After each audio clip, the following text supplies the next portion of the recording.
Well, hello there, and welcome to another episode of the Caregiver Cup podcast. It's Kathy here. Well, I'm excited. Episode 149 this week is all about why is self love challenging as a caregiver? Yeah, why is it challenging?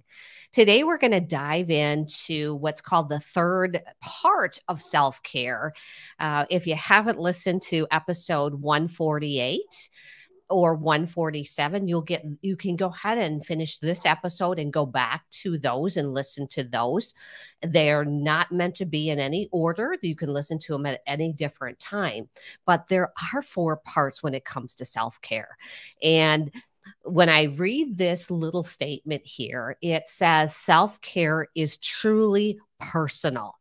And it's personal because it's your thoughts and your feelings, which is really all about self worth, which was episode 147. It's also about being kind to yourself, which is self compassion. And that's what I just covered in the last episode, in episode 148. And today we're also going to talk about the third part, which is growth and taking action, which is really about self love. And to be honest with you, this one's my favorite. It really is my favorite. But there's a fourth part too that we'll get into next week in episode 150, which is about your values. It's your beliefs and your purpose and who you are. Because when you combine self worth, self compassion, self love, and your values together, you come up with your personalized self care plan. Because when most people think of self care, they think of it in one component or another. And it really is all about figuring out what's best for you. So today we're going to jump into self love, which is your growth and taking action on it. Well, I like to start out today, though, with a story about myself being a runner. I was never, ever a runner, never really ran track much in high school. I did little things here or there to just be participative, but never took it seriously. And when I turned 45, there was something about that age. I think my kids were all grown. I no longer had those extracurricular volunteer responsibilities to do. So I decided I wanted to challenge myself and get into shape and feel better about who I was. And so I decided I wanted to start running a half marathon. And so I went in and I signed up for my half marathon. My coworkers were doing the same thing. They helped me with my training plan, and I started running. And people around me would say, "What are you, crazy? Why are you running? What makes you want to run?" And I love the idea of having a plan and love to go ahead and work on that myself. But what I really found more was the joy of actually being alone, running by myself. I could have my earbuds in, I could listen to music, I could just be alone by myself. To make a long story short, I did it for about 10 years. I ran 9 half marathons, so many 5Ks and 10Ks, because I loved that part of me being alone and being able to think and be by myself. Maybe running is not your thing. Maybe it's not. Maybe it's walking, maybe it's dancing. It doesn't even have to be physical. Maybe it's you like to paint or do a hobby, or you like to write, whatever it would be.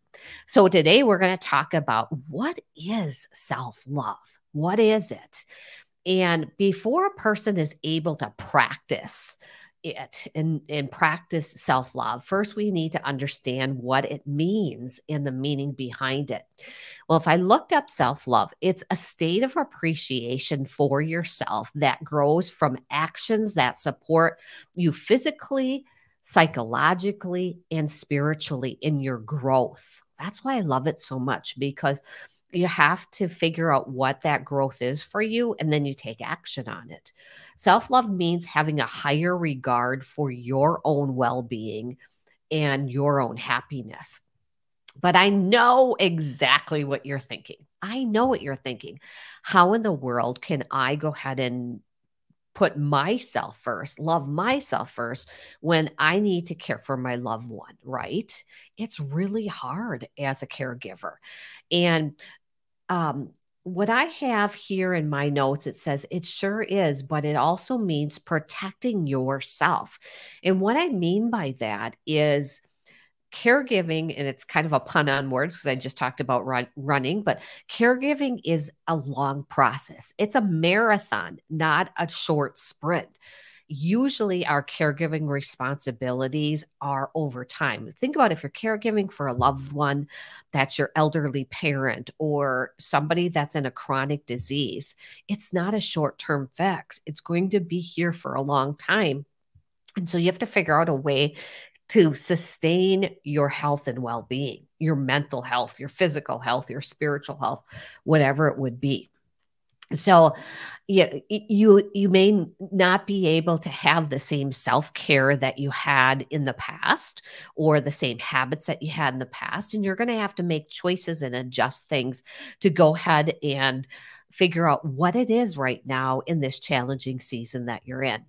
I'll give you an example. I actually in 2017 and 2018, in 2017, my dad was diagnosed with stage 4 pancreatic cancer, and he was given 2 to 11 months to live.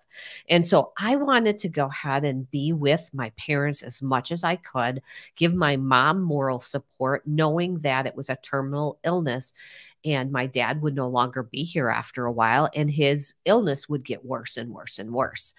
And so they lived about 2.5 hours away, not miles, hours away. And so it required me to go ahead and look at my schedule. And I committed to most every weekend traveling to my parents' cabin up north, spending the weekend with them and coming home. In addition to that, my husband was getting chemotherapy treatment for a stage 4 cancer as well. And so it was a balancing act, but I committed to that. But what I did to myself at first was, okay, I have to drive these 2.5 miles or 2.5 hours. Why do I say miles? 2.5 hours. And I could easily, and I did at first, halfway there was a gas station with a McDonald's hooked onto it. Oh, yeah, right. Mornings I could get my coffee, a breakfast sandwich. There's a gas station with sugar or whatever I could go ahead and munch on. And I could go ahead and continue to do that. But after a few trips there and back, I realized that I couldn't continue to keep doing that because I was actually just burning my body. I was giving it too much caffeine and sugar, and then I would crash. And so I had to figure out ways to help my own self and love myself better. And so what I did is I figured out, well, I can listen to music. That's going to help my mood and energy, especially in those days where his disease was getting worse and I'd have to leave them. It was really hard. I used that time as well to put my speakerphone on and call different friends and family to just have conversations and talk and make the best of the ride and get caught up. That fueled me and boosted my energy a little bit. I also started packing my coffee and getting my energy drink and my protein shake, packed healthy snacks versus those.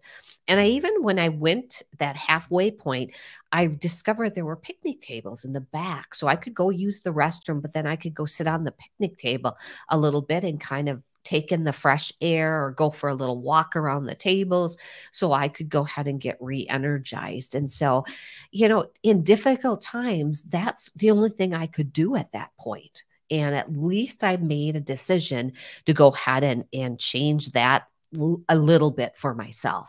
So self-love means taking care of your own needs and not sacrificing your well-being to please others. Now that's hard to say, but you have to fill your tank first because you have to, like I always said, I'm holding a cup up here. You have to fill your cup and keep your cup full, or at least half full all the time so that you're continuing to fill your cup, because what's happening most of the time is you're pouring your cup into others. And if you have an empty cup, what happens then? You're tired. So practicing self-love is being kinder to yourself, being gentler to yourself, granting yourself grace without indulging in those inner critical voices that you have in your head and the judgment that you have. And so, in other words, self-love means shifting your focus. I love the concept, shifting your focus inward first before versus outward first. Setting healthy boundaries that you might not be used to setting. Think about, do I need just a bit of time to eat my lunch, to take a break? Do I need my morning routine? What is your healthy boundary? You're no longer denying your innermost needs. And I really mean you need this to go ahead and survive is a strong word, but it's a good word from a caregiving perspective. In adopting a new perspective of how important it is to take care of yourself and remove those stories that you're telling yourself in your head that, you feel guilty, you feel shame, that people pleaser syndrome, because you know how important it is to fill your cup and take care of yourself first, because you have to go ahead and give to others, and you need to be the best that you can be. It's also about doing acts of self-care, meaning you take the time and take care of yourself. You're loving yourself enough so that you're taking care of yourself. You're getting your rest. Maybe it's a pampering day where you put on a facial mask, or you put your feet up on the coffee table or on the couch and just take a breath. Or it's an activity that's going to improve your mood and bring you some joy that you need, or a break. But it's important to remember, self-love is not self-indulgence that I did. It's not an excuse to go ahead and saying, yeah, I had a rough day, so I'm going to go ahead and, go to my comfort food, eat that extra sugar or salt, or have that extra drink. No, that's not loving yourself. It truly isn't. I'm not saying you don't need it once in a while and you're going to slip once in a while, but you don't want to resort to that as your self-love for yourself. You can take the steps to fuel your own self-love rather than allowing those negative thinking to fuel your self-perception of yourself and not loving yourself. So self-love means not settling for less than you deserve. You deserve self-love, no matter what the situation is. I think about when my mom was in hospice, I still gave myself some time. I gave myself a break. I made my green spinach shake every day, knowing I needed the fuel. I went for a walk and picked up the mail and walked around the building. I went ahead and told my brother and sister, I need to take a nap. It's okay. You have to go ahead and take care of yourself. But why?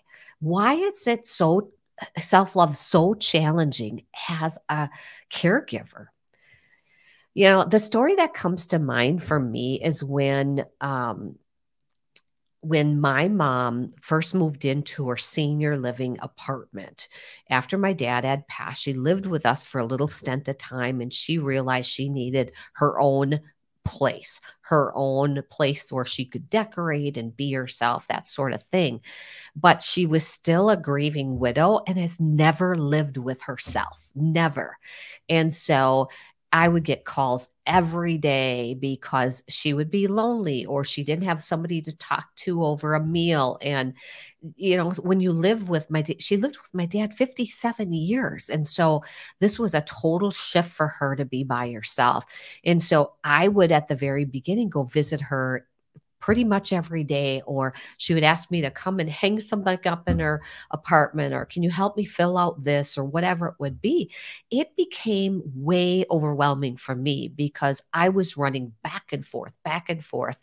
I never had any downtime. And so I had to have a really good conversation with my mom and said, I love you dearly, and I would love to go ahead and visit you every day, but I just physically can't. Setting healthy boundaries. And so we agreed to like FaceTime each day. And then I went ahead and dedicated Sundays for her. And to make them kind of interesting, we called them Sunday Fun Days. I loved them because I got to spend time with my mom. We did fun things like going to craft sales or flea markets, and festivals, and we went ahead and walked the mall. It was really good. And then after that, we did our errands and our grocery shopping, went home to our apartment, and we took care of everything that needed to be done in there and our bills. And then we picked up my husband and we went out for dinner. Okay, after a few months of that, guess what? I was exhausted because it was an 8 to 10 hour day. And I started feeling like fatigued. I would come home and just totally crashed. I was so tired because that's a long day to be, for me, I'm an introvert too, to be on the top of your game for 8 to 10 hours a day. Oh, yeah. My mom loved it, but she had the rest of the week to recoup and be ready again for the next thing. And so eventually I had to have another conversation with her to say, Mom, I can't do a full day, because I was starting to become angry about taking off an entire day. And then resentment came in. And so after a lot of hard discussion with mom and really reflecting on my own well-being and loving myself more, I had to set another healthy boundary and saying, I don't mind spending a few hours with you, but I can't do a full day like that every single week because I work full time. And I had to, I justified and explained everything with her. And eventually she came around and she understood it. And I felt so much better. It was like a 3 or 4 hour a day versus this big long day. And you know what? It still was fun, but it was just a different shift. And so I had to do that. So there are many reasons, though, that it can be difficult to practice self-love, right? Because of our situation. Some of those situations stem from really understanding what it means to do the self-love. You are dealing with competing priorities, right? All of the things that you're juggling, but you're also dealing with the brain having a hard time justifying why you are so important, and why you should fill your cup first, even knowing that your loved one should be a priority as well. And you may feel that it's wrong to do it. It's wrong to find something to be happy about or joyful about, or some happy to take some time off, but you deserve it. And my husband and I had this discussion on Sunday. And I said to him, I said, why is it so hard for caregivers to be happy? It's okay to go ahead and be happy and joyful for doing something fun, going to coffee with your girlfriend. Why can't you laugh and joke and listen to their stories? It fuels you and makes you feel better so that you can go back and take care of your loved one. Yeah, so it's an interesting concept there. Your inner voice tries to self-criticize your decision to make those choices and change, and it's fighting it. It's like fighting that brain.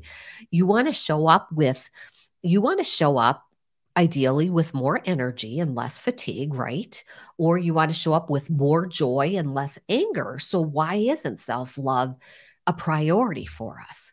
But reality is that more you resist self-love, the more you don't focus in on that action and that growth that you need, the more you're likely to remain the same, or better yet, have health issues, mentally, physically, emotionally, spiritually, health issues, isolation, whatever it would be. My simple daily routine is what comes to mind for me after years and years of trying to adjust to every season of my life. I know now what works for me from a self-care perspective. I know how to love myself. I know how to make choices and adjust it. Don't get me wrong, that inner head gets in the way sometimes, but I know how to go ahead and do that. So, what comes to mind right now is my morning walk.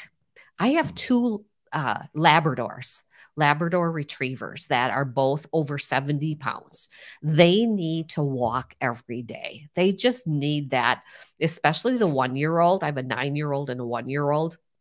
The 1-year-old definitely needs it because she still has that puppy mode.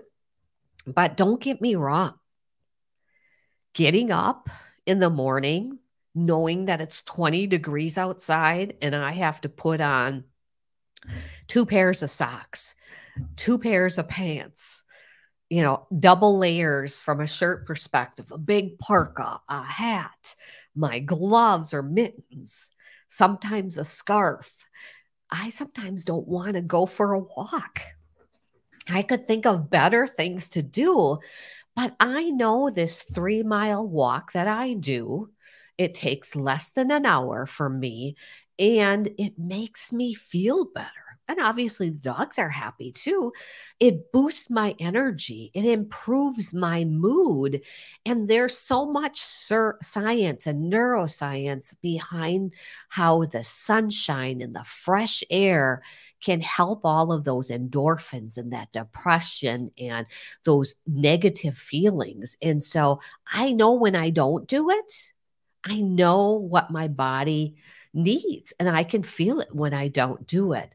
So it's really when you shift your perspective, we can see the value and the benefits of our choices that we make to love ourselves, those self-love choices. It affects our caregiving in a positive way. Think about it. If you find whatever works for you, physically, emotionally, spiritually, whatever it is, active food, nourishment, whatever it is, it will increase your productivity from a caregiving perspective. You're going to have more energy. It will help your mindset. It'll help your emotions. It'll make you a better person and a better caregiver. So how do you practice self-love? And I'm not talking about the do's yet. I'm talking about these things that really are important on when it comes to practicing self-love. For me, I have 4 things that I think are really important to think about when you're trying to figure out what do you have to do to love yourself. First of all, you have to buy into the concept of you have to buy into that you have to put yourself first and you have to love yourself. There are so many benefits when you go ahead and put yourself first and love yourself. You also have to make it a non-negotiable. Think about it. Brushing your teeth. You don't even think about brushing your teeth anymore, I bet. It's a non-negotiable. How many times have you gotten into bed and realized, I forgot to brush my teeth. I got to get up. Even like moisturizing my face, it's a non-negotiable. I know I have to do it, especially as I age. Or maybe your non-negotiable is going to service or church, or a non-negotiable may be buying insurance. You need the insurance for financial stability.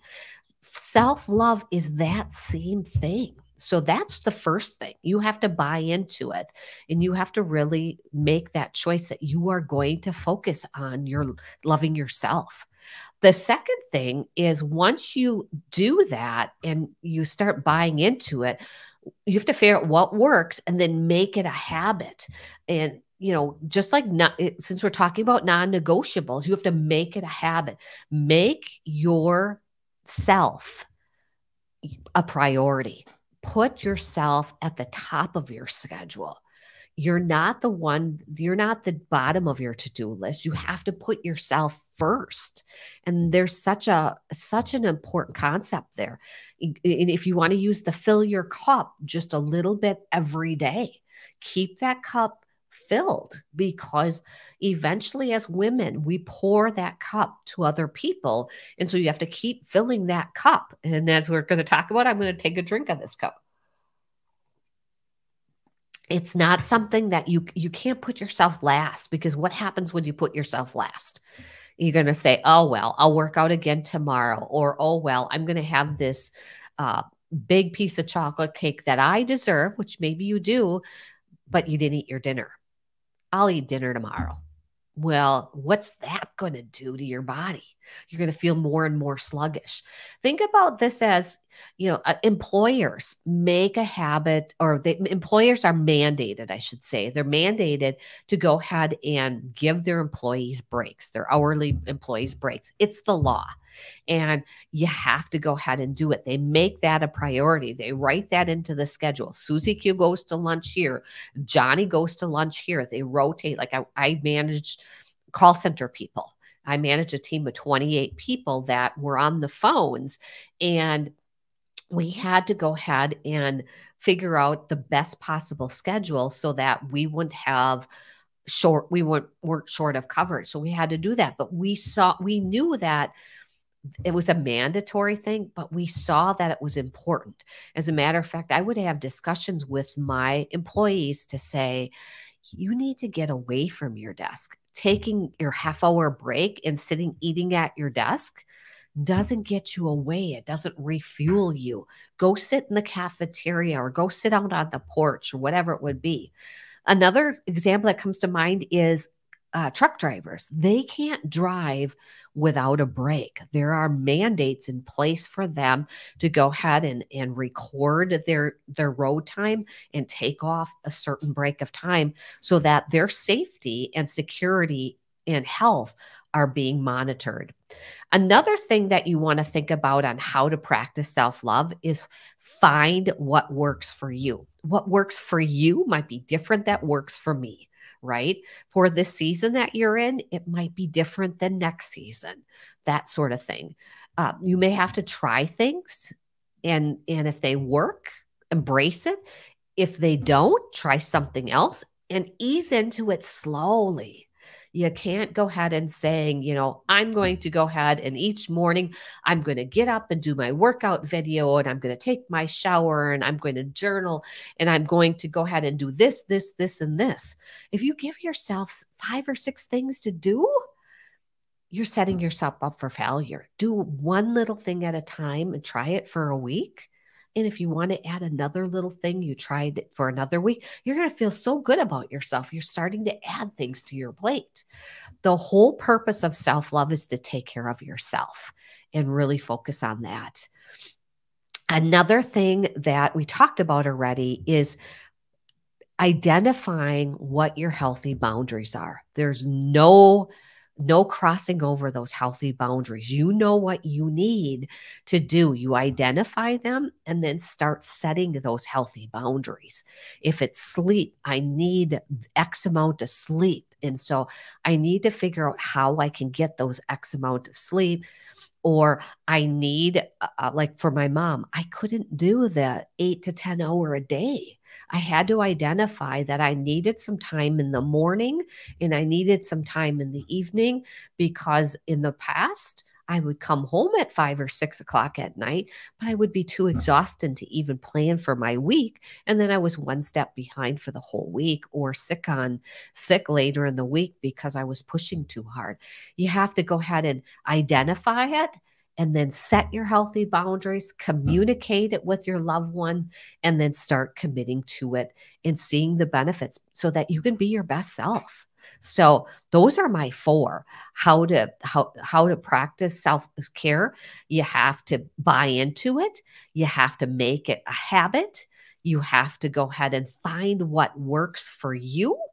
And then you have to go ahead and really identify the healthy boundary and communicate it and commit to it. And so from here, then, I want to talk about a few suggestions. And I'm going to bring up this other banner up here. Self-care is personal. You have to find what works best for you. And nobody can tell you that. Like, you may not be a runner. I may not be a vegan, whatever it would be. You have to find what's best. I'm going to give you a few suggestions, and this hopefully will spark some ideas for you. Spark those ideas. One of the things that, if you do any research, go out and research self-love meditation, because meditation can cultivate self-love. And remember, meditation is your personal thing. Some people like it with music. Some people like it with an app with an instructor telling them what to do. Some people love it just pure quiet and they just sit with themselves. Meditation can be 5 minutes, it can be 10 minutes, it can be an hour. You have to figure out what works for you. I'm still trying to figure out this journey to meditation for me. I incorporate stretching into my meditation just because I can't sit. I can't sit for long periods of time. Another thought is express gratitude for you. I know some of you go ahead and journal gratitude, which is good, but this is a little bit different of a concept. When we express gratitude for the qualities we possess or you possess, or the day we've experienced, we're connecting with our inner self. We're self-appreciating the self-love that we're giving to ourselves, and we're being grateful for it. If you went for a walk, you're proud of yourself and you're giving yourself gratitude. If you went ahead and said no to someone because your plate was too full, you're going ahead and doing that. Whether you say things to yourself quietly or you journal them out, this validation inward is a way to go ahead and express gratitude to yourself. So that could be a simple lay on your pillow at night and just saying, what did I do for myself today that I'm grateful for? And be proud of yourself for that. Another one, we talked a little bit about it, is move your body. It can be, it can it can clear your mind. It can reduce your stress. It can go ahead and boost your energy. Maybe you love listening to music while walking, or you love dancing away negativity. Oh gosh, would that be fun? Or get caught up in your garden and just let go of your worries. Or maybe you're practicing your yoga pose and it's really making you stronger physically and mentally. So think about what that could be. Those are just a few examples. Maybe another one is just sitting down and eating your meal, taking that lunch break, taking that breakfast break, sitting down and getting away. Maybe you're working full time, or maybe you're caring for your loved one. Maybe you take your lunch after you feed your loved one. You take your lunch and you eat your salad out on the patio outside. Or you grab an extra cup of coffee and you go sit outside and get away from that. Or you find your favorite chair and you drink your cup of coffee. Remember, self-love is fueling you, fueling your body and sitting with it a bit. And maybe it's another one, and I clumped this one together. Maybe it's connecting with friends or a community.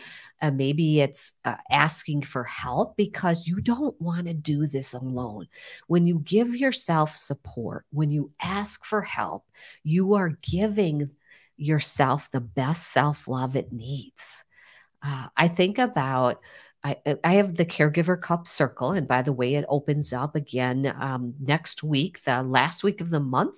I open it up for the following month. So March is Caregiver Cup Circle registration will be open in just a few days, and so it feels so good to be able to go ahead and reach out to community and saying, hey, this is where I'm challenged, and just being able to share the challenge with others and letting the others lift you up. You don't feel alone, or getting help. Think about a waitress. I used to waitress way back in the day when I was in my late teens and early 20s, and we had a hostess and we were assigned sections as a waitress. And so I would have my section and the other waitress would have her section, and we would all have our own sections. And as people walked in, they would rotate, and the guests would go to different booths and tables. Never failed, though. You get one table that would stay longer and your section would be full, and then they would give it to the next section and they would have more people coming in, and all of a sudden everybody in your section leaves at once. And what happens then is you have this massive messy tables and you want to get more people in. And so it's always nice to be able to know that you could ask the hostess or ask another wait staff person to say, hey, can you help me clear my table so I can go ahead and serve more people? And you vice versa do that. Or let's say you hosted a party. How great is it when somebody says, can I stay after and help you? And you say yes. It makes it so much easier for them to help you clear off things and it helps you. And what you're doing to yourself is you're giving yourself self-love versus saying no. So those are just a few of my suggestions, but I also want you to think about simple things like holding your heart and telling yourself you deserve the love. You deserve self-love. You deserve to be treated with care, just like you're caring for somebody else. No one cares more about you than you. You know yourself more than others do. You know yourself. You know when you're tired. You know when you're stressed. You know when you are not yourself. Your body signals that. It signals your mind, and your body, mind, and soul will tell you when you're struggling, when you're in pain, when you're suffering. So, how are you taking care of you? How are you taking care of her? And that is truly self-love too, being open to listening to what your body and mind are telling you because you know yourself best. The same goes for you on the opposite spectrum. When you're feeling joyful and good and happy and content, pay attention to what your body's telling you then. What did you do? How did you treat yourself? Recognize those things, because if you're having a good day, why did you have a good day? Because that could go ahead and help you as well.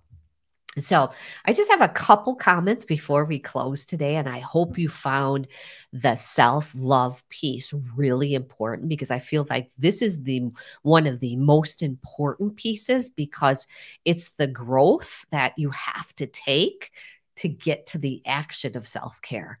And so my favorite quote is from Lucille Ball, and it's one of my favorite actresses of all time. I think because as a kid, we would watch Lucille Ball. My parents would have it on and we would watch it. It would make you feel good. But she had said, and she's such a strong-willed person. And when I watched her biography, oh my gosh, I know why she was strong-willed. Her quote says, love yourself first. Oh, I'll put it up on the screen if you are watching on YouTube. Love yourself first, and everything else falls in line. Isn't that true? If you take care of yourself first, things will be easier. And she also said, you really have to love yourself to get anything done in this world. Yeah, nobody can do it for you. You have to control it. You have to make those choices, sometimes the hard choices.